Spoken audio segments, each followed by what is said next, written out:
gank, and I've been planning on heading around back, but they're doing too good of a job at first, and they scare Sona, or they kill Sona and push her back in mid lane, and then I expect them to push Corki back, but he starts winning the fight, so I have to flash over, go in on him, he flashes away from me, and I'm just going to continue this chase. I'm going to keep going. Morgana is dealing with things in middle, but I keep blinking on Corki, hoping that she'll recognize that we could use some help. So I do catch up to him. Thank you, Bear Stance and Movement Speed Quince, but he Valkyries away. Morgana finally realizes, oh, hey, there's a Corki who's low life. She flashes in, snares, Tormented Soils, and I pick up the kill with Bear and Phoenix Stance. We kind of turn on Kassadin, but he just hops away. And then we realize, oh, both the bottom is dead. Warwick's still probably in top jungle. Let us take that dragon. I tell my team I don't have Smite, so protect me and zone out the Udyr. It'd be really easy for him to, ultimate in and then steal it with a Smite. So I don't want them, to allow that. I don't really have good protection, but Warwick doesn't come in either. I miss the Smite, but just barely miss it, so I miss it and I think I kill it with the next hit. You want to be a little more careful than that. I just messed up. And then I go back to clearing through my jungle. Top lane is having issues, but again, I'm like, oh man, I don't want to run top lane. I can kill those wolves, and then I have to waste so much time running top. So that is why it's kind of like the lane that you cannot help. And you can help it, but you're going to set yourself behind. You're probably not going to do too much for top lane, especially if they're behind. Yeah. So here we have Warwick coming in for a gank. Alistar and I see this. Our Morgana doesn't notice it, so we're going in to protect her.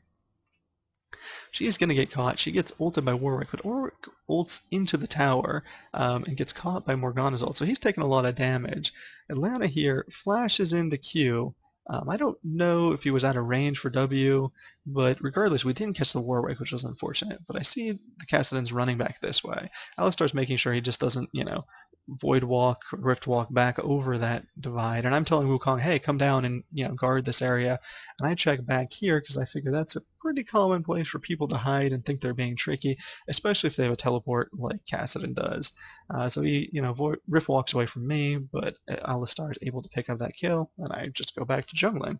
You want to keep jungling because you don't have as much potential farm as the solo lanes, but if you just keep in your jungle, keep farming them, you're going to get decent farm. I think we'll see after this. I got quite a few creeps, and I did steal a couple from from the lanes, and I normally try to avoid doing that because it upsets the other, it upsets your lane mates, gets them behind, especially if you don't have a successful gank, to lead into that stealing of creeps, then you're really setting them behind for no reason. Morgana here is kind of getting caught by Warwick. Warwick doesn't have his blue buff. It's very low mana. Can't really do too much. Not a threatening presence. I'm kind of showing face bottom. More to scare them away while Tristana didn't have Alistar backup. Like, if you don't have backup bottom, like, you are, your threat of being dived, being killed, being zoned out. So just showing up allowed them to continue farming, and then now they pick up a kill, just because Alistar is beastly, and that combination is mean. I say that's mean, and Alistar, played by Atlanta, says om nom. So I pick up Wit's End and Mercury Treads. I now have a lot of magic resistance, in addition to my MR per level glyphs. I guess I have 112 magic resistance, and that's before the procs of Wit's End. So I would get quite a bit more than that.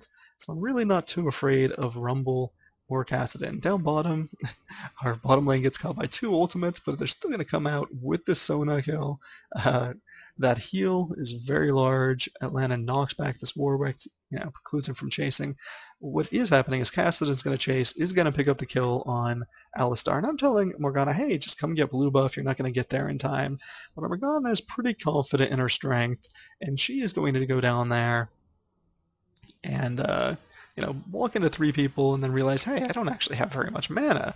So she gets silenced, hurt, Valkyried on, and then she ults and Zonias. And it's pretty early to have a Zonia, 13 minutes in.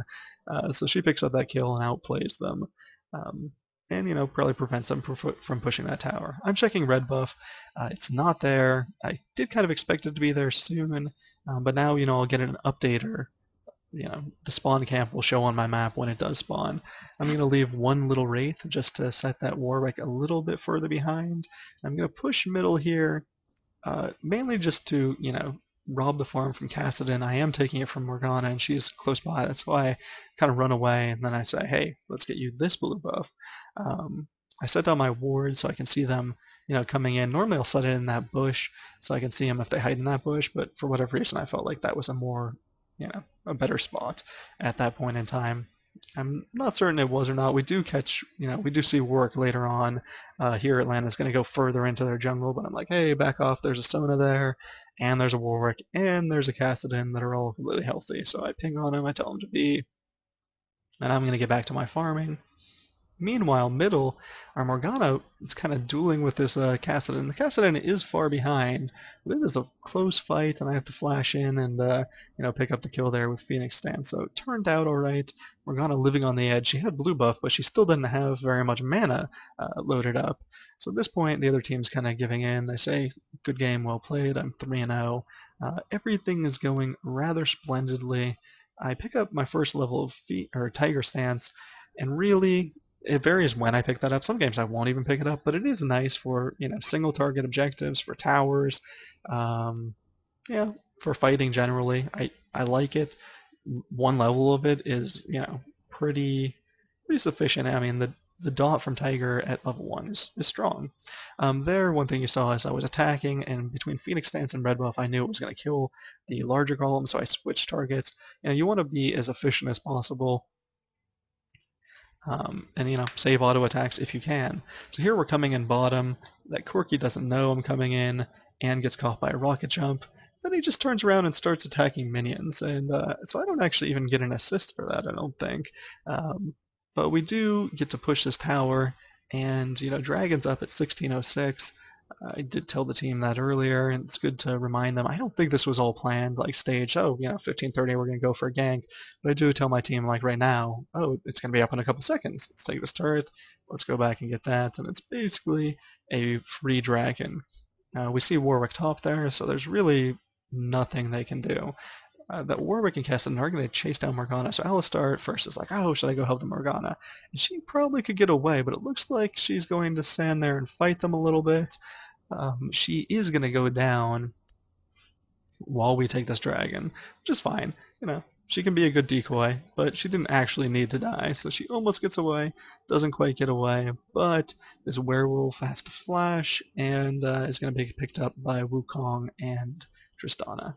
So he donates his double buffs back to our team. That's good. Our whole team's chasing Rumble and Cassidon, but they're pretty highly mobile. I decide not to go up there. I decide, maybe I should go up there. And then I turn back around. I'm like, nope, let's farm. Let's miss some CS.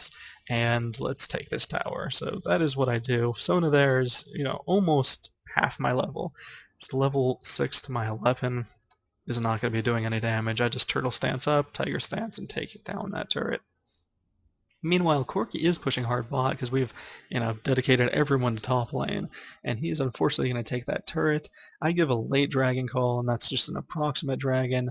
Wukong is now beating top, which is great. I mean, he does have 2 dragons in advantage now, and 2 turrets. Of course, Corki levels that out by taking one of those turrets, and I would have run down there, but there was actually nothing I could do to stop it at that point. And even if I'd saved it with only a couple hits left, it wouldn't have done too much to delay that tower taking. And that happens a lot. Once one side takes the tower, the other side stops focusing on it and allows a counter tower. Here I was kind of confused as to what I would buy. I would normally buy armor. I would normally buy a heart of gold. Instead, I go for a frozen mallet, just really to increase my ganking potential. I think this game's really going in an advantage. Let's keep doing this. I can buy this, and then I can let Tristana take red buff. So I have a lot of things in mind. I pick up a pink ward and a green ward because I think Baron's going to be in play in the next couple of minutes. They're not, a great team for taking Baron, but I certainly want to protect it, via putting down my own ward, and if we have the chance, I'll put down the pink ward to also take it. So blue buff spawns, I call over Morgana, I donate that to her, and then we're going to get a little bit of action top lane. I have to run around so Tormented Soil can take it. I don't like that Morgana. She keeps on making me run around. Bottom lane, we do give up a kill. In top lane, Wukong is in a little bit of trouble. He's pretty sneaky though, so he gets away. He also has double buff, which is really helpful. Morgana picked off the Sona who was coming up to help, and now, I'm fighting both of these too. I'm pretty tanky. Morgana lands her snare, and we all help finish off that Warwick, because you want to finish him off because he just heals too much. If you don't, we're chasing down this Rumble who tries to position us all in his AoE, but really, he's just in a bad state of affairs there, and we take him down. So I'm thinking, hey, let's get this tower. I don't have any armor, so this is going to hurt. And I wouldn't have done this except for, we already had a huge advantage. And I dropped the pink. They have no ward coverage, so we're doing it, and they are blind to it. Our Morgana drops a ward behind, very wise. And they have Kassadin. And at any point, Kassadin probably could have come in here and triple killed us. But what we're doing is we're shifting the damage because Baron will target the closest champion to him, on either team. So we're, shifting about so we all share in the damage. We take down the Baron. We give a timer for it. It's very smart to take a timer for Baron because a lot of people are like, oh, we took Baron, game over. No.